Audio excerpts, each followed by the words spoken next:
Porque hoje a gente percebe que as pessoas elas perdem de fato a gratidão, de ser grata. Pessoas que elas estavam à beira da morte e por um pequeno copo d'água que você ofereceu para essa pessoa, ela revitalizou, ela encontrou forças, teve energias e continuou o seu caminho. E essas pessoas elas simplesmente se tornam ingratos. Ingratos cheios de poços de águas, ingratos cheios de rios em suas vidas, mas não têm a capacidade de agradecer quem matou a sua sede. Quais são as maiores características que a gente consegue identificar num cara que ele é ingrato? O pai de todo pecado, o orgulho. Orgulho. Orgulho. Orgulho é a mãe e o pai de todo pecado. O orgulho e a inveja são os dois irmãos que andam juntos, que destrói a construção de um grande líder. Satanás, Lúcifer, era o maior ídolo que podia uma raça imaginar, um anjo ver nos céus. Sim. Ele servia ao lado de Deus, mas ele teve orgulho por ser o que era e inveja porque quis colocar um trono acima do trono de Deus. Ele nem quis estar do lado, ele falou, vou botar acima porque eu sou melhor. Sabe aquela história do pai que cria os filhos na roça? Né? O pai vai trabalhar, descasca a mandioca o dia inteiro, volta de noite para casa, traz uma carne de sol, farinha, feijão, os filhos crescem. Aí o dono da fazenda vizinha coloca uma escolinha na cidade, ali na fazenda. Sim. Aí o André foi para a escolinha, estudou. O pai não sabe ler e escrever, mas o André conseguiu se formar, conseguiu chegar ao 2º grau e agora o André ganhou uma bolsa de estudos em comunicação na faculdade de Ilhéus. Que maravilha! O pai continua pegando mandioca, chegando em casa com carne, farinha e feijão.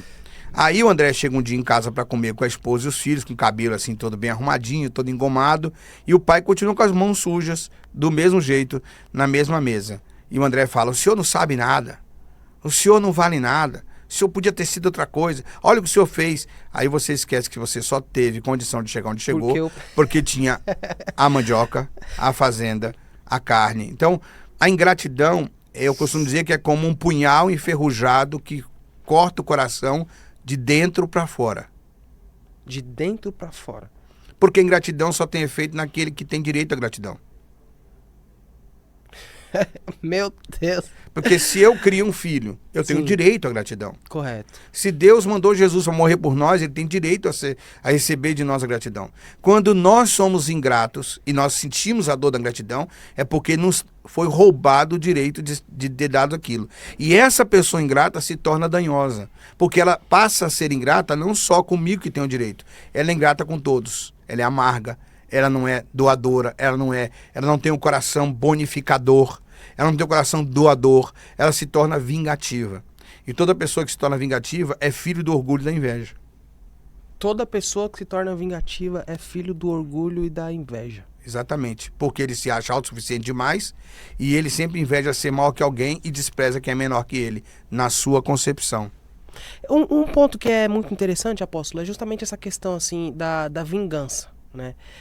Tem muita pessoa que não evolui emocionalmente, espiritualmente, para entender que não precisa se vingar de quem te fez mal.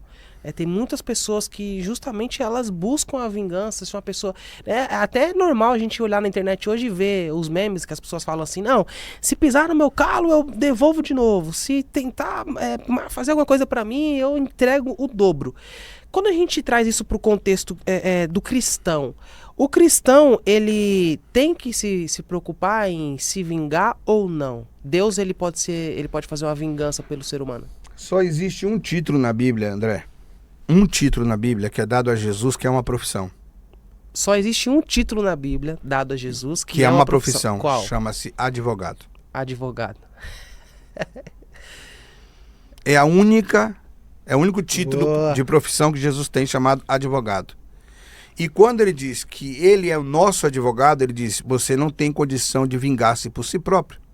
Eu posso julgar, levar a sua causa até o juiz para ser julgado, que é Deus. Uhum. Quando você toma essa causa nas suas mãos e tira o advogado, você vai receber as consequências da sua vingança. Ele diz, quem vive pela espada, morrerá pela espada. Ponto. Mas se eu tenho o advogado, que é o advogado, e eu entrego nas mãos dele a minha vingança, eu concebo dentro de mim 3 coisas importantes. Primeiro, nasce um novo terreno para nova possibilidade de relacionamento. Porque a vingança mata você a possibilidade de produzir. Segundo, você começa a frutificar ao invés de querer matar a plantação dos outros. Porque quem se vinga não tem tempo para fazer fruto. Tem tempo para matar o fruto de quem está produzindo. E terceira coisa, quando você deixa a vingança para o advogado, você não precisa se preocupar nem com o dia da audiência. Porque ele vai resolver a sua questão, você só precisa ser verdadeiro e dizer a verdade. E o nosso advogado nunca perde uma causa. Então, esse é o problema da vingança. Para nós cristãos, nós temos o advogado. Essa é a questão. Eu vou contar uma história muito interessante aqui para vocês. Tem um pastor, ele já dorme no Senhor. Ele foi meu pastor na Assembleia de Deus. Não vou dizer o nome dele, é uma questão de ética, mas ele me disciplinou na igreja na minha época por causa que uma pessoa contou que eu tinha cortado uma bola de vôlei na quadra de futebol, na quadra de esportes. E eu tinha sido convidado para ser um dos técnicos daquele grupo. Era um garoto, tinha 13 anos, 14 anos, e aí sempre muitos esportes. Me converti, fui proibido de praticar.